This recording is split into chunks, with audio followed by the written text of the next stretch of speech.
everyone. Again, my name is Krysta. I am here to talk to you about Thirst Project. So excited.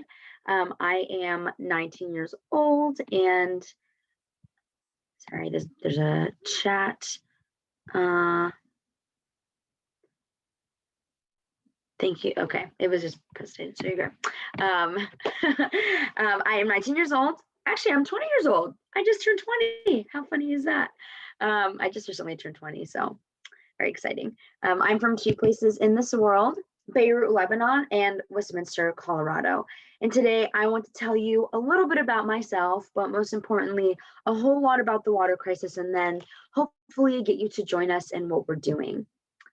A little bit about me. I am an avid reader, flower enthusiast, wannabe fashionista, dog lover, even though this is not my dog, sadly, and overall adventurer. This picture was taken when I was 3 years old, exploring the ancient ruins of Lebanon with my mom on the left and my grandmother on the right. Little did I know that young, bob-haired and bangs Krysta with a picture-posing attitude, of course, would come to love the many wonders of the world and to crave adventure wherever I go. Yet, being young and an immigrant to this country, I had a tough time finding ways to integrate myself in adventures. So after years of exploring my new hometown in Colorado and getting used to a flip phone, babysitting my two very rowdy younger brothers, I settled on YouTube. And I know that sounds pretty cliche, right? But it is true. And I decided that until I could explore my own way, I would live through the adventures of others. And through that is how I found Thirst Project. I still remember 8th grade me sitting on my bed watching video after video of Connor Franta talking about his different partnerships. And for his birthday campaign in 2014, he partnered with Thirst Project. And let me just say that my life changed forever that day as I fell in love with this organization. And through all of the ins and outs of campaigns, fundraisers, different Key Club collaborations, and more, I am here 6 years later speaking in front of you, loud and proud, and so excited. Now, I'm not going to spend a ton of time on this, but just to give you some context, over 70% of our planet is water, but less than 1% is actually available to you and I as human beings in the form of fresh water for consumption. And if you remember nothing else that I say today, one of the most important things that you can walk away from here knowing is that right now, over 600 million people on our planet do not have access to safe, clean drinking water. Now, it's pretty hard to imagine 600 million of anything, right? Let alone 600 million people, but that's 1 in every 13 of us. And currently there are 20 participants on this Zoom.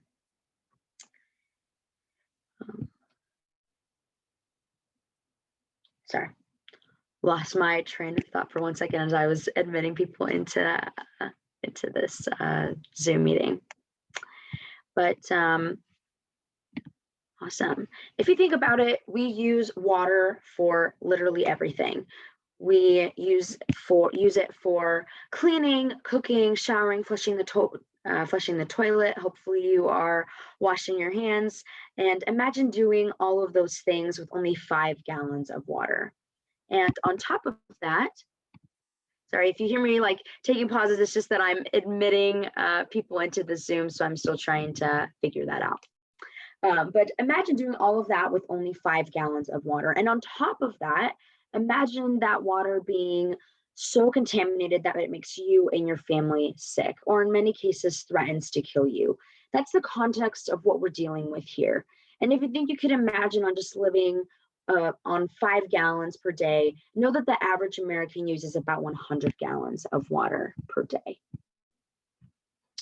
Oh, we got the chat popping up in here. Okay, other people will admit things.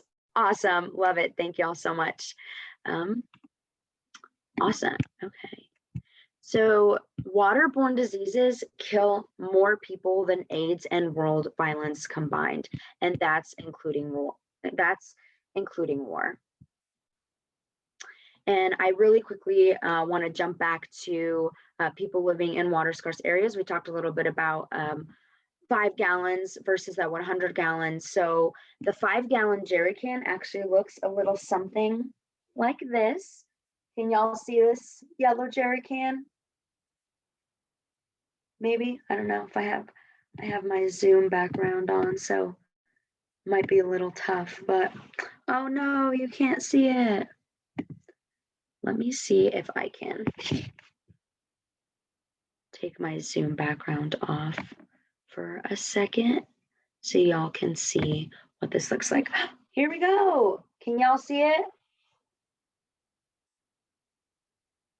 Someone shout out. Someone shout out if you can see this. Yes, we can see it. Yes. Okay, awesome. So I actually have a jerry can right here. So just to get you familiar with what that looks like, and you'll be able to see that throughout different photos in the presentation. Really glad that you're able to see that through the Zoom background. So jumping back into it, diarrhea alone is the second leading cause of death for children under the age of 5. So over 2,000 children die every day from diarrhea. One child dies every 90 seconds from drinking dirty water. Now, that's the equivalent of 3 jumbo jets crashing every single day nonstop. If jumbo jets were crashing all the time, we would never stop hearing about it, right? But if you go on social media or if you turn on the news, you rarely hear anything about the water crisis. So we at Thirst Project set out to tell this story. Now I'm going to show you some photos of projects in the field at rural communities where we have worked directly. And my challenge to you is this. Imagine what your life would look like if you didn't have a shower at home to go to or a water fountain at school. Imagine if every day you had to drink water that looks like this. All around the world, people in rural developing communities drink out of open, unprotected water sources, such as ponds, rivers, streams, as well as lakes that are visibly contaminated and shared with different kinds of animals. This first photo was taken in the country of the Kingdom of Eswatini. The Kingdom of Eswatini, formerly known as Swaziland, is a little tiny country in southern Africa, and it has the single highest density HIV/AIDS population in the entire world. What that means is over 27% of the adult population of Eswatini are living with HIV. Even though that's not the kind of work that we do, so we don't do any AIDS treatments or AIDS clinics directly, water does play an incredibly critical role in effectively treating or managing AIDS. Because even if people have access to the great medical treatment, health clinics, the best antiretroviral medication, but are still drinking that dirty water, the bacteria and parasites in that water will kill them faster than their AIDS because their immune systems are already so compromised. This photo is taken in a village called Njojani, population of about 400. Now what you're looking at is what's called an earth dam. So what this community did was they dug a recessed pit that is approximately 4 feet deep in the ground, and it is about the size of an average high school gymnasium. The community pushed these mud walls up along the side of it in order to collect this rainwater, and it became the source of water for this community of 400. It is an open, unprotected source. As you can see from the photo, it is visibly contaminated and shared with all sorts of cattle that would both drink and defecate in this water source. Every day, this little girl would walk 5 kilometers from her homestead to this water source to collect this type of water.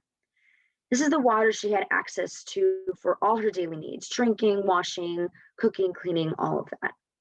And as a result of the drinking this water, the community had a 26% rate of what we know as schistosomiasis. Schistosomiasis is a parasite in contaminated water that can be contracted from either drinking or washing with contaminated water. It is incredibly painful, can cause you to urinate blood, and also increases your risk of contracting an STD. So obviously, huge health problems come from drinking water like this. But it's not just drinking water that's the problem here. The act of collecting dirty water also is a really big issue. Most people in developing countries use what we call jerry cans, which I showed you earlier, to fetch their water. Jerry cans are basically the yellow or diesel version of our red gas cans. So when we fill a jerry can with water, it weighs about 44 pounds. And the average distance that someone in developing community walks to fetch water is about 3.75 miles. And the task of collecting water tends to fall on women, or more often, it tends to fall on children between the ages of 8 and 13. So just put yourself in that position. Imagine being an 8-year-old and walking with your jerry can to the nearest pond, stream, or river to collect your water. You're filling that jerry can up and then walking back home. That's 44 pounds of water hauled by you as an 8-year-old for miles every single day. That's crazy, and also shocks me every time that I think about it. And we've also documented all sorts of women's health issues that occur as a result of collecting and carrying this water, especially with the weight over these distances in the heat. We've seen case after case of spinal and pelvic deformalities, chronic fatigue, and even spontaneous miscarriages, all as a result of just hauling this water. So again, it's not just drinking dirty water that's the issue, but the act of collecting dirty water that is also a really big problem. Now, looking at sanitation and hygiene, these two things are incredibly critical for disease reduction. Even something as simple as bare skin contact with contaminated water, like you see here, can expose people to bacteria, fungal infections, parasites like ringworm. And not only do kids walk long distances to collect this water, they use contaminated water for cleaning and washing as well. This woman in Colombia contracted ringworm as a result of washing with dirty water. And here it's easy to see the skin irritation on her arm caused by the parasite. And so we all have lots of naturally occurring bacteria on our bodies like staph, but in small amounts. So it's easy to manage with the basic soap and water. However, if you don't have access to those resources, that bacteria can cause huge problems over time. I think we all know how important it is to wash our hands, but when COVID-19 broke out around the world, we were reminded of just how important hand washing truly is. And one of the easiest ways to stop the spread of COVID-19 was to practice hand washing daily.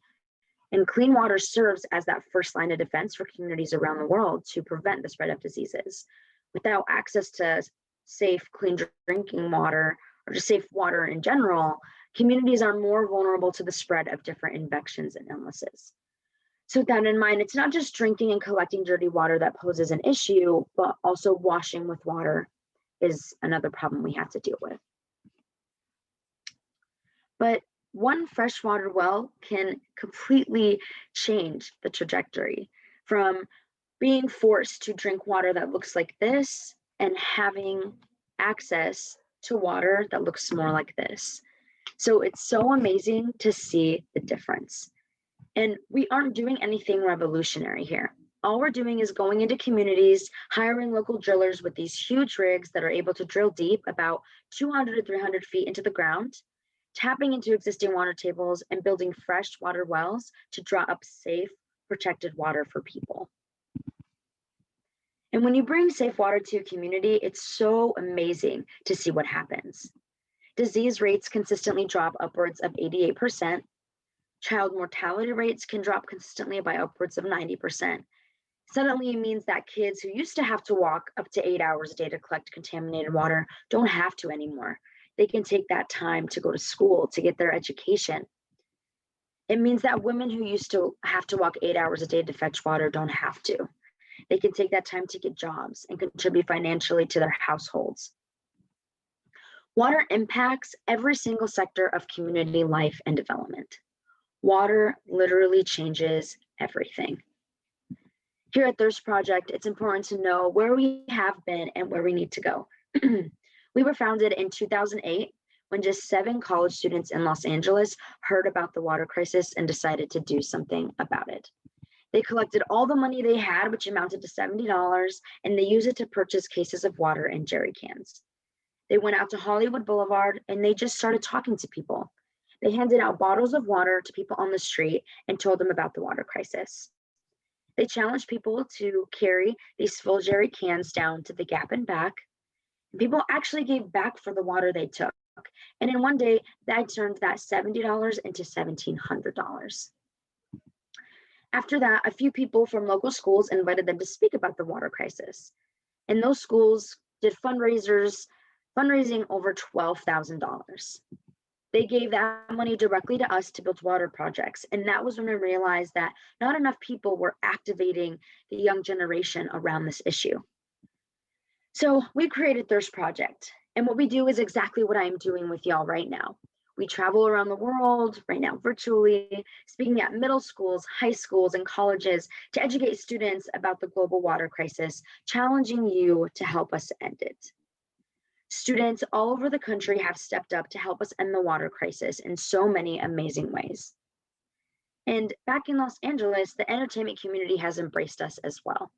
We do events to draw out the press that raise awareness about this issue, rallying support from friends like the Ace family, or Wyatt Olaf and Laura Morano, King Batch, John Cena, the cast of The Office, Dylan O'Brien, and cast from movies like Maze Runner, Twilight, Power Rangers, many different shows like New Girl, Stranger Things. So there are two things that we have felt very strongly about since the beginning.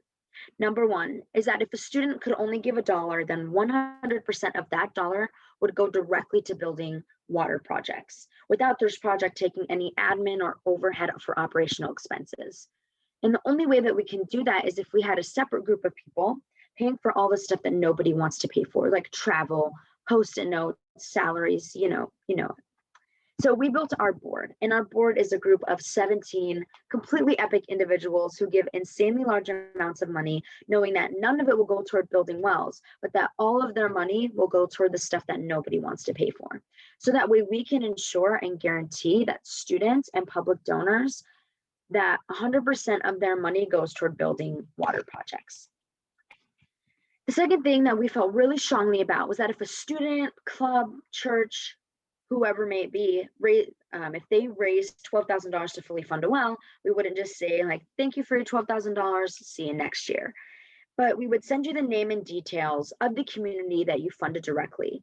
Then, when the water project is complete, about 9 to 12 months later, we would report back with photos, completed reports, and a personalized thank you video to the donor from the community that they funded. The video would say, thank you, insert your high school name, church name here.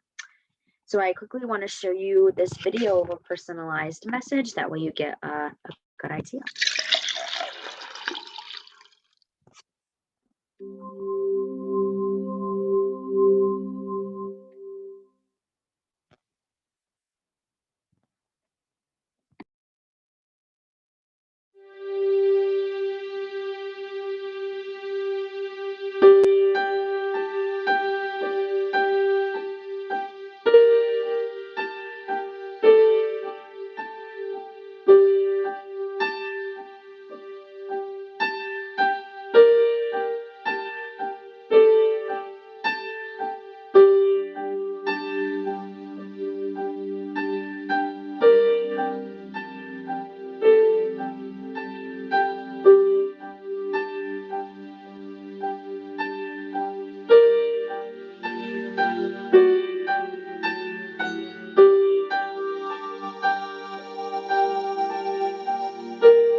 Krysta, I think you're still muted.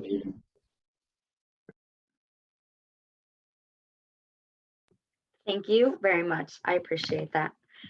From the pictures and from the video, you can see the tangible impact clean water has on a community. 100% of your donation goes toward the actual drilling, surveying, pump materials, and installation it takes to complete a well project. On average, one well can provide 500 people with clean water. Most of our support to build water projects doesn't come from Hollywood celebrities or corporate donors. It actually comes directly from you, the students. Since 2008, students have helped us raise enough money to build over 3,000 water projects, providing over 400,000 people in 13 different countries with access to clean water. With that said, we are a joyful rebellion. We are rebelling against the people that tell us that we can't change the world, that we're too young and we're not enough. But we don't just think we can change the world, we have proven that we can change the world. There has got to be more to life than going to school, getting good grades, getting a job, making lots of money, and buying cool stuff. I want to invite you into something more adventurous than that. A movement of young people, a ragtag group of hundreds of schools, thousands of students just like you, from all over the world, big and small, all different backgrounds, all kinds of interests, with one common belief that we can change the world. When Thirst Project started in 2008, over 1.1 billion people on our planet lacked access to safe, clean drinking water. Despite the increase in global population, the number of people now without access to safe drinking water has almost been cut in half.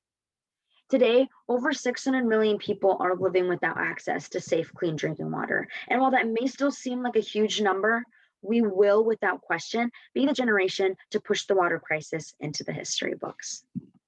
At Thirst Project, we made a commitment in 2012 to do what no one has ever done before and give the entire nation of Eswatini safe, clean water.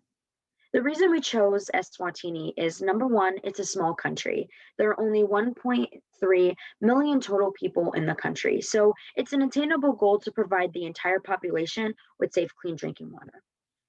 The second reason that we chose Eswatini is because, as I mentioned to you earlier, it has the highest density HIV/AIDS population in the world. So the ability to positively impact these two issues at once was incredibly attractive to us. And it's not just the kingdom of Eswatini for the sake of Eswatini.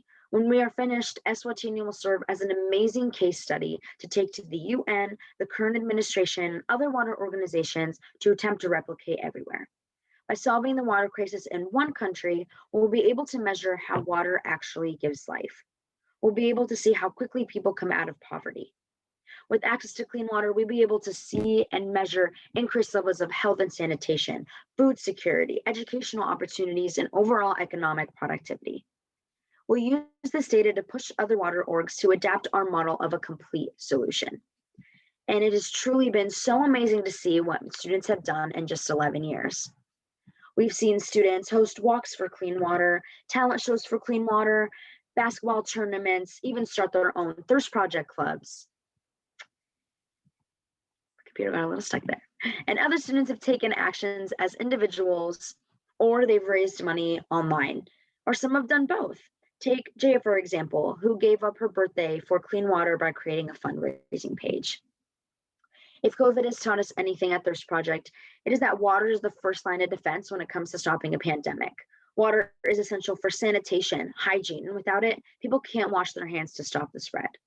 The pandemic has also taught us that through it all, students are so powerful. Groups of students are using online space to take action for clean water. Take Gonzaga College High School in DC, for example. They've raised thousands of dollars from their online fundraising page. And we also love to celebrate and reward students who get involved with us at Thirst Project in so many different ways. We host an annual gala in Beverly Hills every year. The past couple of years have been virtual, but so fun, where we organize our top student leaders like Diana Belisco from Downey High School, who was honored by Bryce Dallas Howard, as well as Adam Sandler at the 10th Annual Thirst Gala. We also host an epic student summit every year to bring together student leaders from all over the world. And we even have a program where students can go to Africa directly and see their work firsthand. But the most important thing Thirst Project has given back to me is the opportunity to create some amazing memories and pave the way for other youth to create their own stories. Our hope today is that you take everything you heard and share it with someone else, because not enough people are talking about the water crisis and what we as students can do about it. Use your voice, both online and offline, to tell as many people as possible about the water crisis. And if you want to learn more about who we are and what we're up to at Thirst Project, go check out our social media pages. We are at Thirst Project on every social media platform, super easy. If we can get more people talking about the water crisis, then we can get more people doing something to end the water crisis. We want to give you an opportunity to stay connected with us at Thirst Project.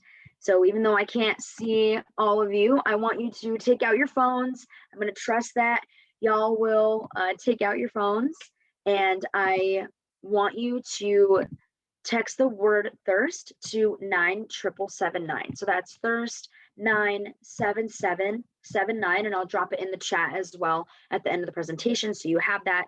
But once you text in, you'll actually get a few different ways and options you can get involved in. So we have different programs for each student who wants to do something for Thirst Project. Whether you want to do something as an individual or you want to do something as a group, once you respond, we will send you the resources to help you take action whatever way you see fit.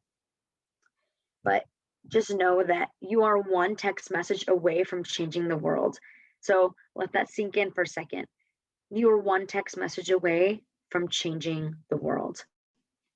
We have spoken to students just like you who have texted in and went on to raise over $12,000 to fund a well, or students have started their own Thirst Project clubs that are still active today. So text in to join our movement of students all over the world working to end the global water crisis once and for all. And to wrap up, I heard a quote the other day that I think is so true of the world we're in right now. The quote said, "The greatest threat to humanity is the belief that someone else will save it."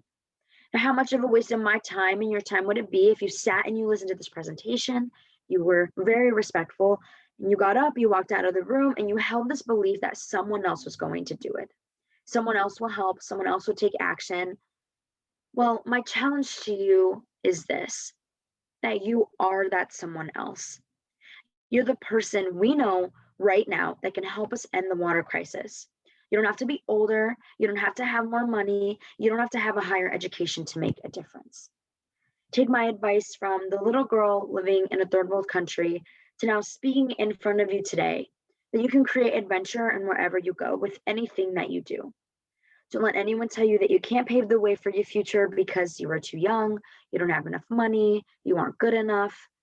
Let this moment sink in now with the new information you just heard from me and through the presentation, and go on this amazing world-changing adventure with Thirst Project. Thank you all.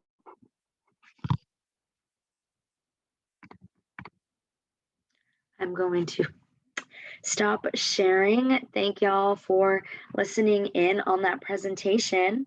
I do have a Kahoot to kind of just see what we retained from that presentation. I know it was a lot of information, so we're going to take this time to ask questions also, but I want to drop the link in here. First off, before we start, does anyone have any questions or any comments or how they feel about want to drop any comments or anything about how they felt watching the presentation? I know for me, I keep watching it and I still get emotional just like looking at all those pictures. So does anyone have anything they want to add or any questions they want to ask?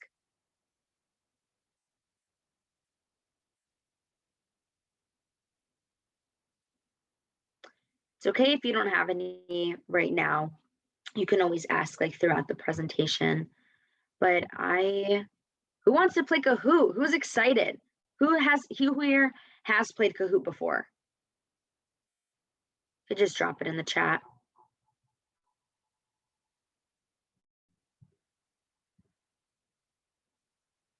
Anyone? Who here hasn't played Kahoot?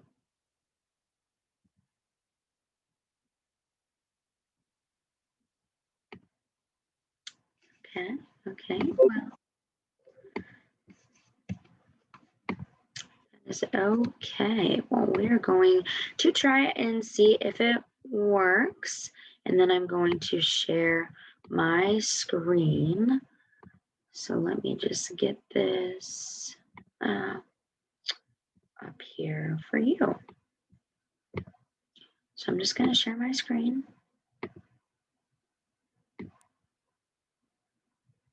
All right, classic. Okay. All right, everyone, you can do this from your computer. You can do this from your phone. It really just depends on what platform y'all want to use, but it's pretty user-friendly on all different devices. So I will copy and paste the game pin also and stick it in the chat.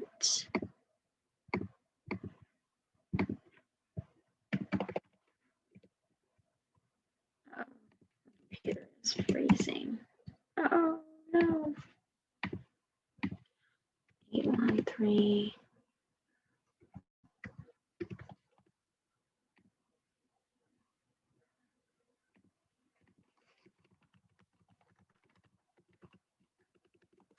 Thank you for dropping the link to Kahoot. Code here.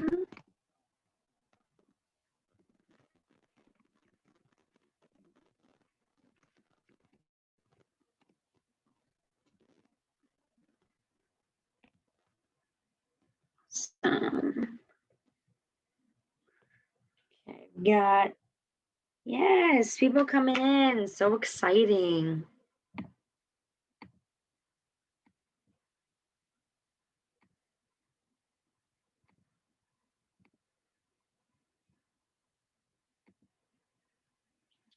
One, two, three, four, five, six, seven.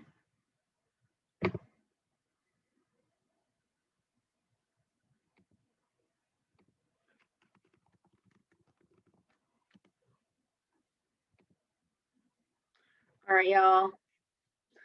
Gonna have one more minute.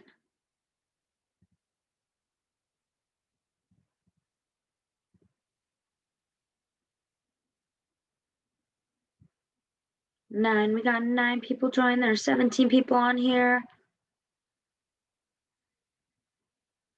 You can also, I think you can keep joining as the session or as the game is played, but give it one more minute and then we will go ahead and start. Is anyone having trouble and can't get in or anything like that?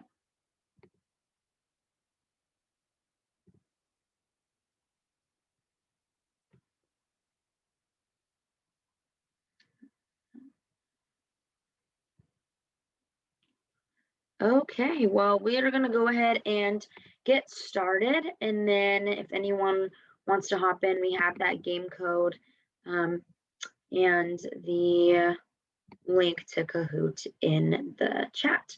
All right. Let's do this. Thirst project. 3, 2, 1. Okay. First question. How much of our planet is made up of water? 80%, 1%, 70%, or 50%?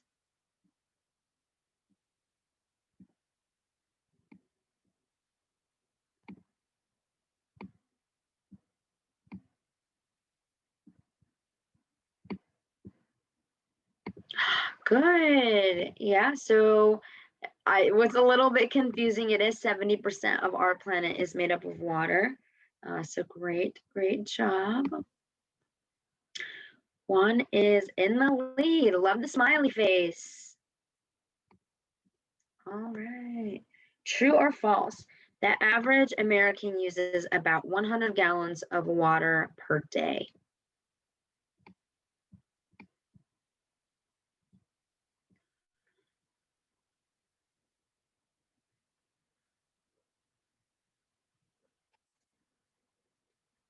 What are we thinking? True. It is true. We use about 100 gallons of water per day. I know that it's very hard to wrap our heads around, but it's the little things like when we brush our teeth and we keep the faucet running, or we're washing the dishes and we keep the water running, or, we're cooking, we're cleaning, we're doing all these things. So, yeah. So,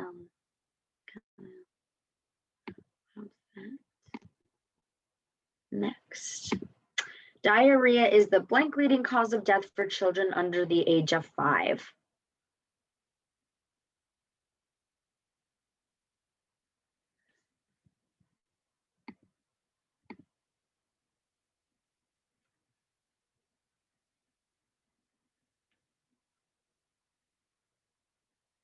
Second, yeah, it's the second leading cause of death for children under the age of 5.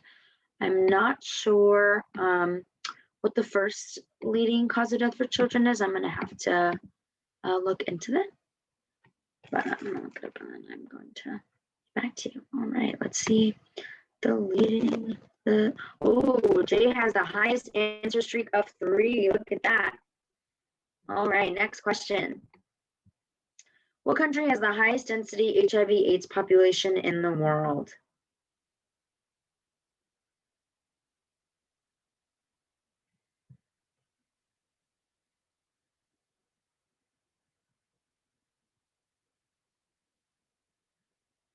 We talked about it a lot during the presentation. Kingdom of Eswatini, nice job. Yeah, so we talked about this during the presentation. Also, Kingdom of Eswatini, formerly known as Swaziland, very small country in South Africa, 1.3 million people, and that's where there's projects, does a lot of work all over the world, but our primary focus is the Kingdom of Eswatini, and that is, where our current goals are lied. Nice. Okay, little shift in the leaderboard. Next question, true or false? Schistosomiasis is a parasite found in contaminated water.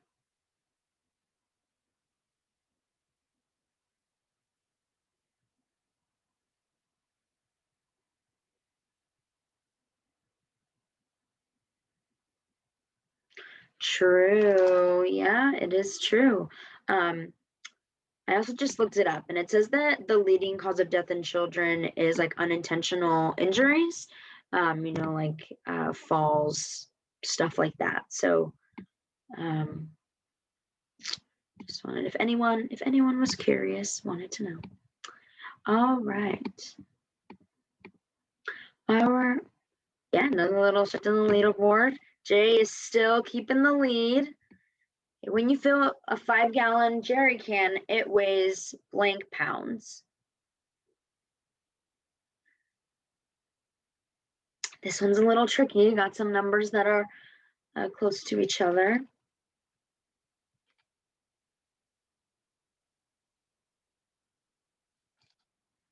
Yeah, 44. It's 44 pounds.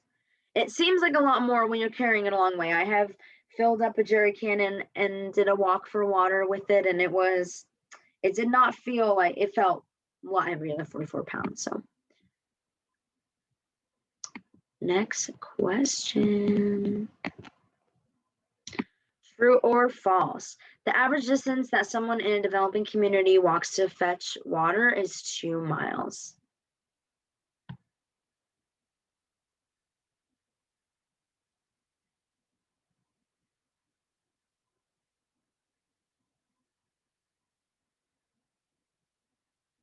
False. Can anyone drop in the chat if they remember and tell me what the average distance is for someone walking to fetch water?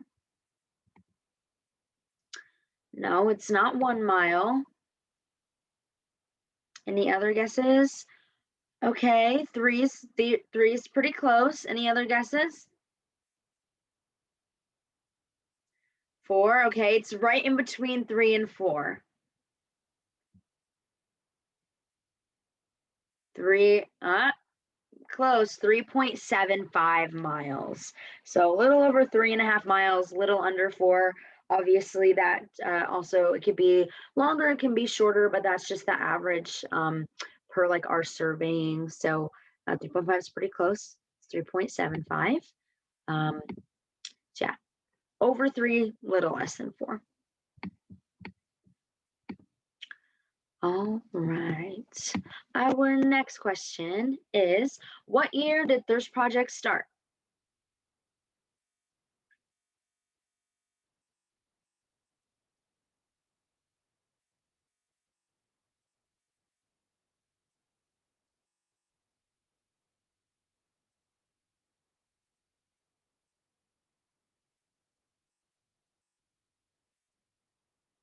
(2008). Yeah, so we started in 2008. It has been 13 years since we started. Maybe a little less than 13, about 13 years.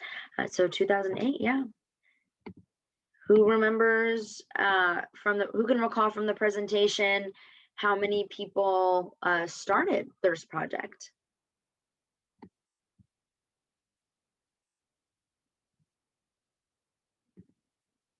7, yeah. So 7 college students started Thirst Project.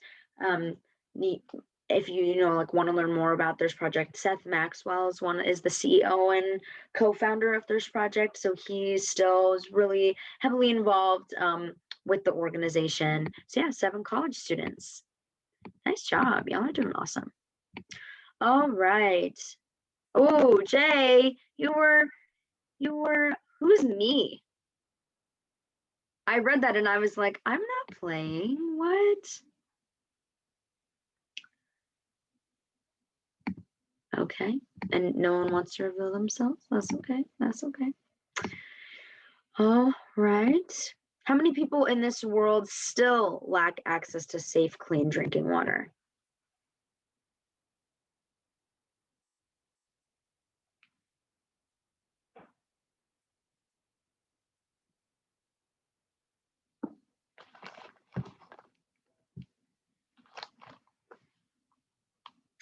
$663 million. So I forgot to update this. So the number was 663 million, and then it shifted to over 600 million, what you heard in the presentation. And now from recent reports, it is shifted to about 700 million. So just want to throw that out there because now the number has increased by 100 million, but that's because our resources and access to identifying different communities that lack access to clean water has increased. So therefore we have more, that number of 600 million or 663 million that you had heard, was accurate at that time. But as technology and resources increase into these communities, we're getting more of an idea. So if you are wanting to have a Thirst Project presentation at your school, you'll hear the number over 700 million.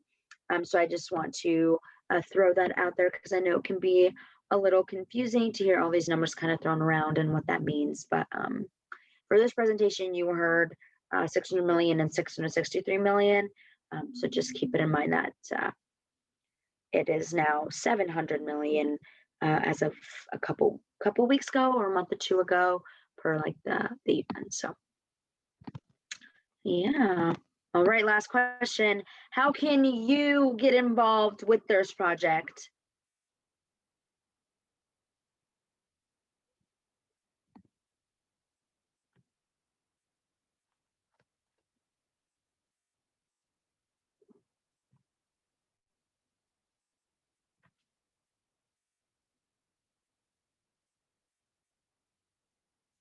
Nice. Text 97779. They're all the correct answers. So create a birthday fundraiser. That's one of the first things that I ever did when I got involved with Thirst Project is I hosted a fundraiser for my birthday. You can start a Thirst Project club. You can do it in high school and college and elementary school. You can start a Thirst Project club. You can also host a walk for clean water. Students in the past have done like a virtual walk for clean water because of COVID. And you can also text 97779. So y'all did amazing. Let's see who got in the 3rd place. I don't want to butcher pronunciation. Is it Lajwanti? I just want to make sure I pronounce your name right. And me is in 2nd place. Who's me? Reveal yourself. And number 1 is Jay. So who all was in there? Type your names in the chat. It's me. Okay. Awesome. I'm Jay. Okay, congrats. Y'all did so good. So we have about 2 minutes left. Does anyone have any questions or any comments that they... Okay, well, I am going to drop my email, and I'm also going to drop my phone number in here as well. This is my direct phone number. If anyone has any questions or wants to get involved with Thirst Project, again, you can, check out the, you can text 97779, but also just a quick plug here.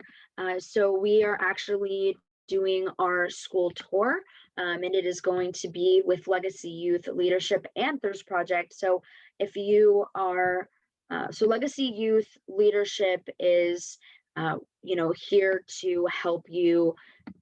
Wow, I'm like butchering my words here. Legacy Youth Leadership is here to encourage you to pursue those things that you are passionate about. So if you are passionate about a different crisis that's happening in the world, not the water crisis, we have different programs available to you to take action as students. So we have free online platform programs that I'm going to send out to y'all. So you have that. And then this year we are partnering with Thirst Project to go give these presentations. So it's not Thirst Project directly giving these presentations. I'm technically an ambassador for Legacy Youth Leadership, where we just activate young people to take action on causes that they care about. So we are going to be having a school tour. If you are interested in having an ambassador come speak about if you like this presentation and you want to hear it again, or you're like, I really want to get involved. I want to get a presentation out to my community, school, church, anywhere, just send me an email, text me. I'm happy to, speak one-on-one with you guys, hear about your day, get to know you, talk about your favorite music, your favorite Netflix show, but also talk about causes and issues that you care about, because we all have different passions here. So thank you all so much. I think we have that 5-minute buffer, but I think that we're wrapping it up. Let's see. My love and job. Thank you. Y'all are so sweet. So nice. So please, take my email, take my phone number down. I am happy to talk with any of y'all. And it has been so good to speak to you today.